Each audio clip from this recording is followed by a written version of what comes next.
Olá pessoal, sejam bem-vindos a mais um vídeo aqui do canal Dados Críticos. Meu nome é Igor Theory e no vídeo de hoje a gente vai dar continuidade à nossa série de vídeos do Mestre Preguiçoso. Uma série de vídeos para você que quer aprender como preparar o essencial, apenas o necessário, né? Preparar as aventuras de modo mais rápido, né? Se você não viu os outros vídeos dessa série, eu recomendo que você assista eles antes de assistir esse aqui, porque a série funciona de modo cumulativo. Então a gente vai tratar aqui, eu vou citar coisas que a gente já abordou e falou nos vídeos anteriores, tá bom? Lembrando que essa série de vídeos é indicada tanto para quem está começando a mestrar, porque mostra como se faz, né, para preparar uma aventura, uma sessão, mas também é dedicada a quem já mestra há algum tempo, para mostrar aí técnicas diferentes de preparação de mesa, tá bom? Então hoje a gente vai falar especificamente sobre a criação de locais fantásticos, né? Os locais de aventura e tudo mais, a gente vai descrever um pouco melhor aqui o que são esses locais fantásticos. Então vamos direto para aí pro conteúdo, né? Que eu criei esse roteirinho aqui baseado no capítulo, né? Peguei alguns pontos chaves para nos guiar essa conversa aqui, tá? E aí o Mike Shea, que é o autor do livro, ele começa dizendo, né, no capítulo, que o mestre preguiçoso ele sabe separar as coisas que merecem preparação das coisas que podem ser improvisadas na hora do jogo. E é isso de fato que vai adiantar a nossa vida, porque o mestre preguiçoso vai saber separar essas coisas que vão merecer ser preparadas, né? E ele diz que os locais fantásticos, os locais onde as aventuras vão se passar, merecem essa preparação um pouco mais detalhada, porque muitas vezes quando a gente tenta improvisar locais, né, a gente tem uma tendência a cair nos locais que são estereótipos, né, na hora que a gente tenta improvisar essas localizações. E ele fala assim que num RPG de fantasia medieval, por exemplo, é importante que o plano de fundo, o cenário da campanha, ele seja algo que remete à fantasia também, né? Não pode ser qualquer localização, sabe? Tem que ter algo ali que te faz querer explorar aquele local. E é isso que ele chama de localizações fantásticas.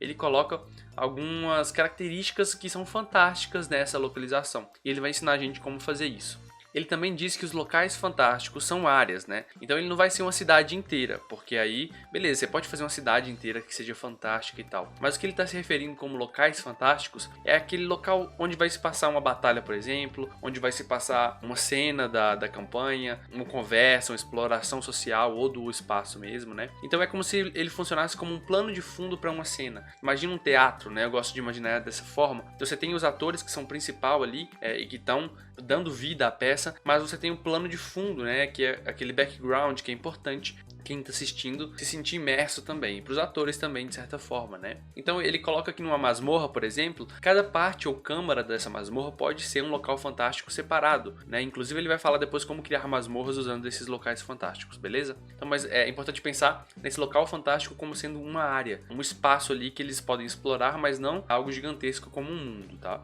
E aí ele dá um passo a passo para a gente poder criar esses locais fantásticos, tá? Como é que funciona isso, tá? Ele fala que é importante você começar com um nome interessante, um nome evocativo, né? Que só de você lembrar e falar daquele nome para os jogadores vai atiçar a imaginação dele de alguma forma, né? Alguns exemplos aqui: o Forte do Infinito, a Ponte do Dente, esse tipo de coisa assim. Só de você pensar, você fala, pô, por que chama Ponte do Dente? Por que é o Forte do Infinito? Então tem que ser um nome interessante e que vai te ajudar também a lembrar como mestre do que se trata. Quando alguém citar na mesa assim, o Forte do Infinito, já sabe do que eles estão falando, né? Ter esse nome interessante, evocativo, facilita o trabalho do mestre também. O próximo passo seria você adicionar aspectos ao local. E ele coloca essa questão dos aspectos, né, que é algo que ele trouxe do RPG Fate, né? O Fate é um RPG baseado muito em frases e aspectos que os personagens e as coisas têm. É um RPG muito interessante, recomendo que, se vocês tiverem interesse, dê uma olhada. E que tem essa questão dos aspectos, que é algo muito interessante que ele traz na hora de criar os locais, né? Os aspectos são basicamente uma frase que indica algum traço importante daquele local, né? Ou daquele personagem, no caso do Fate, lá quando você faz o personagem, você traz um aspecto do personagem, é uma frase que traz algo importante dele, algo que é marcante para ele. E aí ele fala para quando você estiver criando um local, por exemplo, o Forte do Infinito ali que eu falei, que você crie 3 aspectos de cada local. Só isso, basicamente isso, né? E é importante que esses aspectos sejam frases ou palavras curtas e que vão indicar esses traços importantes, né? Então isso vai te ajudar a tirar esse local de algo mais abstrato, por exemplo, Forte do Infinito. Beleza, por que se chama assim? Então, muito abstrato. Os aspectos vão te ajudar a trazer isso para algo mais concreto, para você dar mais concretude para aquele local que você imaginou. Ele fala que é importante também que cada aspecto que você crie, né, cada uma dessas 3 frases e tudo mais, que ela ofereça algo importante ali para os jogadores e personagens, algo que eles possam interagir, cara, ou investigar ou algo do tipo. Então esses aspectos, além de indicar o que é aquele local, eles podem ser usados pelos personagens, por exemplo, numa batalha, né? Imagina que você cria uma caverna ali, a Caverna do Dente, por exemplo. E aí a caverna se chama Caverna do Dente porque um dos aspectos seria, tem várias estalactites, né? Que são aqueles formações naturais que ficam no teto. E aí eles podem usar isso, por exemplo, numa batalha para cair em cima do inimigo, ou derrubar algo daquilo, se amarrar naquilo. Então tem que ser algo que eles possam usar, de fato, né? Ele fala também que é importante você ignorar a tentação de escrever com mais detalhes cada um desses aspectos, ou descrever minuciosamente esse local. Descreva ali os 3 aspectos, e aí na hora que eles chegarem nesse local, você vai descrever esse local fantástico baseado ali nesses 3 tópicos, nesses 3 aspectos que você acabou de criar. Então você vai falar assim que aquele local, por exemplo, tem as estalactites grandes no teto e tudo mais, e aí na hora que você estiver narrando, você vai dar mais vida e mais detalhes, mas na hora de preparar não precisa ficar escrevendo detalhadamente tudo não. Tá bom? E aí, galera, ele dá uma dica muito interessante, que é uma forma, né, de você tornar qualquer local em algo fantástico, assim. Que dica é essa? Tem um truque simples que é usar a escala, tá? Como assim escala? Tanto a escala de tamanho quanto a escala de idade, né? Por exemplo, imagina que você fala que tem uma estátua. Beleza, uma estátua assim não é algo tão fantástico. Mas se você fala que é uma estátua de 30 metros de altura, tamanho de um prédio, aí se torna algo realmente fantástico, né? Então você usa a escala aí na questão de tamanho, né? Algo enorme, muito grande. Pode ser muito pequeno também, né? Então você pode falar assim, por exemplo, que tem um cavalo, mas o cavalo ele cabe na palma da sua mão. Então você pode usar a escala tanto para coisas muito gigantescas, né? Que vai dar aquela sensação de algo fantástico, mas também coisas pequenas, nesses casos que a gente está acostumado com a coisa ser grande, né? E ele também fala da dica da idade.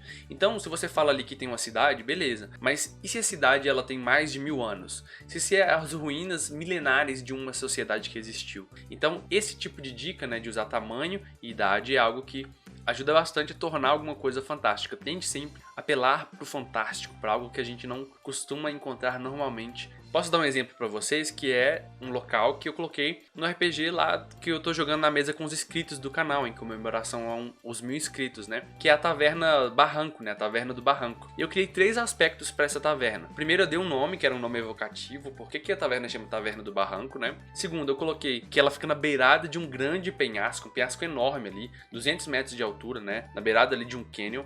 Então, olha aí a escala do tamanho sendo usado. Depois que ela tinha uma grande tenda sobre a taverna, então a taverna ela fica debaixo de uma tenda enorme, né? Não é uma construção, é uma tenda.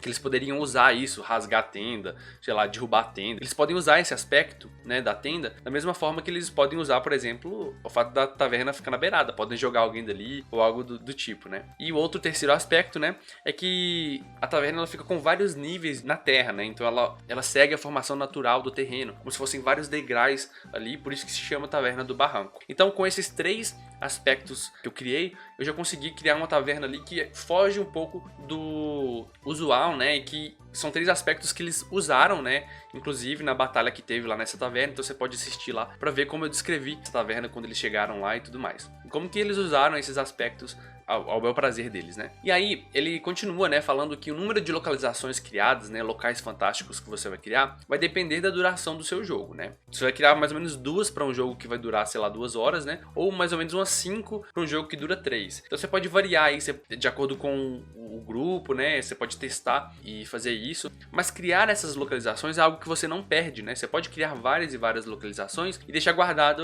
ali daquele jeito, né? E depois usar em outro local e tudo mais. E aí você vai modificando ou não, né? Você mantém aquela localização ali, pode usar ela ou não, dependendo do que eles forem, do caminho que eles forem, né? O legal é que, como é muito curto, é muito rápido você fazer uma localização fantástica desse jeito, né? Você não fica tentado a usar ela, porque imagina se você tivesse escrito uma localização e uma descrição de 5 páginas. Pô, se os jogadores forem pro outro lado, você fica com muito receio, pô, escrevi aquilo à toa, um trabalho que eu fiz à toa. Mas aqui a gente teve pouco trabalho, fez uma localização bacana, né? E se eles decidirem ir pro outro lugar, você simplesmente guarda aquilo e simplesmente joga fora e descarta, porque é fácil de criar outros. Então você não fica muito tentado a usar aquilo que você planejou de antemão e pode seguir, né, o que aparecer na mesa, né, porque geralmente isso vai ser o mais interessante. Outra dica interessante é que você pense em criar locais fantásticos ligados com a história do personagem, né? Lembra lá do primeiro passo, que era revisar os personagens? Talvez se o personagem colocou lá que tinha um culto, que faz um ritual, você cria uma localização ligada a esse ritual, né? Que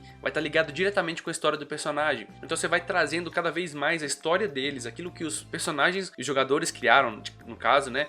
Para dentro do jogo através da localização, através do mundo. Isso vai dando vida para o seu mundo, fazendo com que os jogadores se sintam cada vez mais interessados a explorar esse mundo aí, tá bom? E outra dica muito bacana é que masmorras fantásticas são basicamente o conjunto de locais fantásticos. Então você vai criar várias áreas ali que são muito legais, várias câmaras, vários salões, sei lá, corredores e tal. E depois você vai juntando esses locais fantásticos em uma masmorra. Quando você perceber, você já criou ali um local fantástico, uma masmorra muito fantástica ali para que eles possam explorar. Afinal, o jogo chama Dungeons and Dragons, né? Se você estiver jogando D&D aí. Mas a exploração de masmorras é um aspecto muito presente nesses jogos de fantasia medieval. E aí a gente vai agora criar locais fantásticos para nossa aventura que a gente está criando em conjunto aqui. Já criei, na verdade, para adiantar a nossa vida aqui no vídeo não ficar muito longo, né? Então eu fiz um handout aqui com 3 locais fantásticos baseados lá naquelas pistas, no começo, forte que a gente já criou, tá? Então o primeiro seria a Boca Aberta, né? O que é a Boca Aberta? É uma boca de esgoto, né? Um local ali que é uma entrada para o esgoto da cidade de Calvir, que é a cidade que provavelmente os personagens da nossa aventura que a gente criou vão ir.